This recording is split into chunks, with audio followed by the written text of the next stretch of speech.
بابا فرید الدین گنج شکر رحمت اللہ تعالی علیہ کے ایک مرید تھے حضرت جمال الدین ہانسوی. بابا صاحب کو مرید سے بڑا پیار ہو گیا. وہ ہانسا کے رہنے والے بابا صاحب پاک پتن کے, تو وہ بیچارے اکیلے بھائی تھے, والد بھی فوت ہو گیا تو ماں بوڑھی تھی. بابا صاحب نے ان سے کہا کہ تو پاک پتن آ جا. کہنے لگے حضور ماں نہیں اجازت دیتی, اگر آپ کہتے ہیں تو آ جاتا ہوں.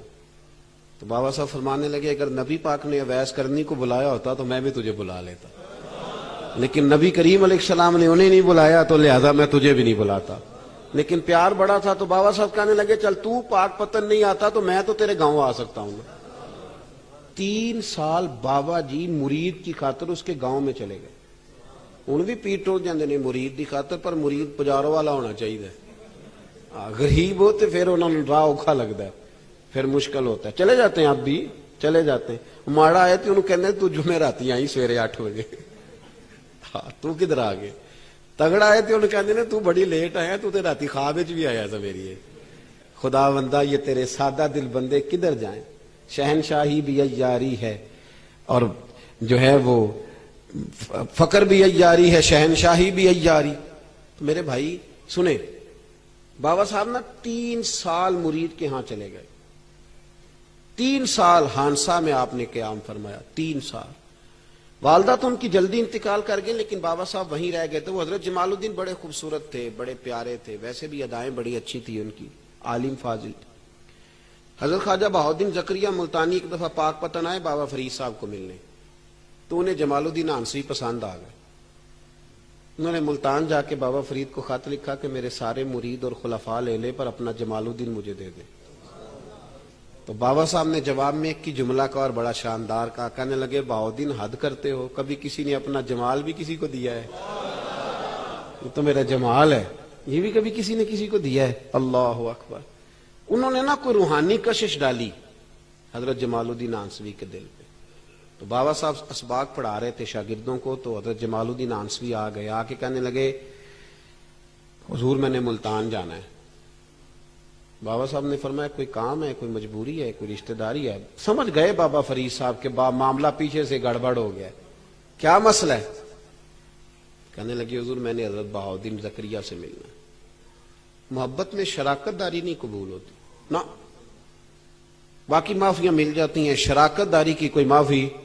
یہ تو نے کیوں کی؟ شریک تو نے کیسے بنا لی؟ ایک در پھڑیے تے محکم پھڑیے تے ایک دے ہو کے مریے, یہ تو نے کیا کیا؟ فرمانے لگے اچھا بہاؤالدین زکریا سے ملنا ہے؟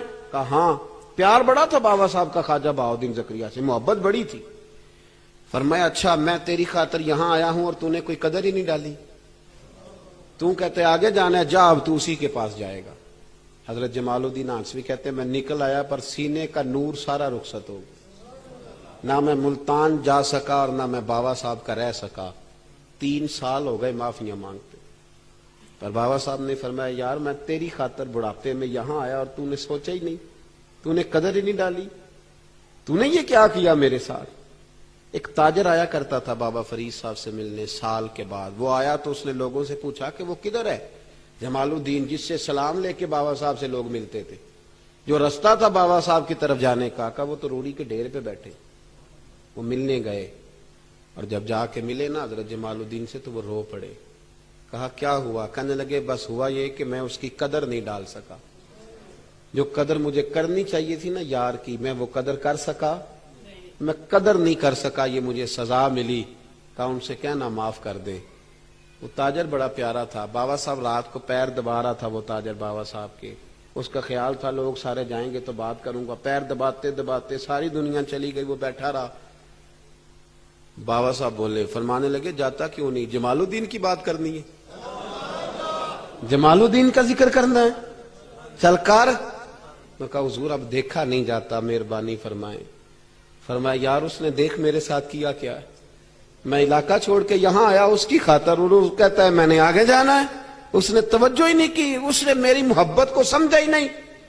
فرمایا اسے کہنا میں اسے بھولا نہیں, میں روز اس کے لیے دعا کرتا ہوں. جا تو کہتا ہے تو اسے لے آ. حضرت جمال الدین ہانسوی جب آئے نا, اللہ والے پھر بھی سامنے والے پہ الزام نہیں ڈالتے. جب آئے نا تو کمزور ہو گئے تھے, وجود کمزور ہو گیا, آنکھیں باہر نکل آئیں.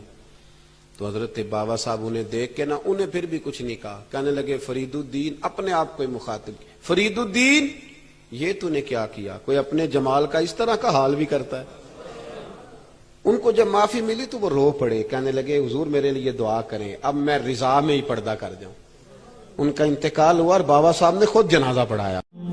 حضرت سلیمان علیہ السلام نا دعا کرنے کے لیے باہر نکلے, بارش نہیں ہو رہی تھی, تو آپ باہر نکلے تو ایک چونٹی نے اپنے پر پھیلائے ہوئے. آپ چونکہ جانوروں کی بولیاں جانتے تھے تو چونٹی بھی دعا مانگ رہی تھی کہ اللہ مہربانی فرما, بارش عطا فرما. قحط پڑ گیا. تو حضرت سلیمان بھی سارے لشکر کو لے کے باہر نکلے دعا کرنے کے لیے. تو رب کریم نے فرمایا سلیمان آپ واپس چلے جائیں, بارش ہو جائے گی, پر دعا نہ مانگیں, آپ جائیں. حضرت سلیمان نے عرض کی مالک دعا تو مانگ لینے دے, بارش کا تو نے فیصلہ کر لیا, تو دعا تو عبادت ہے. تو رب کریم نے فرمایا نہیں آپ جائیں. اللہ دعا تو مطلق ہر وقت تو حکم دیتا ہے, پر آج کیا حکمت ہے؟ فرمایا وہ چونٹی کے پھیلے ہوئے بازو دیکھے ہیں نا, تو اگر آپ نے بھی دعا مانگ لی تو چونٹی کے دل میں خیال آئے گا یہ میری دعا سے نہیں برسی, یہ تو سلیمان علیہ السلام پیغمبر کی دعا سے برسی ہے. تو آج میرا ارادہ ہے, قدرت ہے کہ بارش ملے گی, پر چونٹی کے کہنے کی برکت سے ملے گی. رسول کریم علیہ السلام نے نام لے کے کہا, نام لے کے, نام لے کے کہا, نام لے کے. اور بخاری مسلم کی حدیث ہے, فرمایا 3 لوگ ہیں ایسے جن کے ساتھ اللہ قیامت کے دن کلام نہیں فرمائے گا. صحابہ کہتے ہیں ہم تو اتنی بات پہ کانپ گئے تھے, پر حضور نے 2 باتیں اور بھی کر دی. 3 لوگ ہیں جن کے ساتھ اللہ قیامت میں کلام نہیں کرے گا, اور پھر فرمایا ان کی طرف رحمت کی نظر بھی نہیں کرے گا, اور پھر فرمایا اللہ انہیں پاک بھی نہیں کرے گا. یا رسول اللہ صلی اللہ علیہ وسلم جلدی کریں, ہمارے دل دکھ رہے ہیں. حضور طبیعت پہ بوجھ بن رہا ہے, کلیجے پھٹ نہ جائے, جلدی بتا دیں وہ کم نصیب کون ہے جن سے نہ مالک کلام کرے, قیامت میں بھی نہیں کرے گا, رحمت کی نظر بھی نہیں کرے گا, پاک بھی نہیں کرے گا, قیامت میں بھی اللہ کے دیدار سے محروم کون ہے وہ کم نصیب؟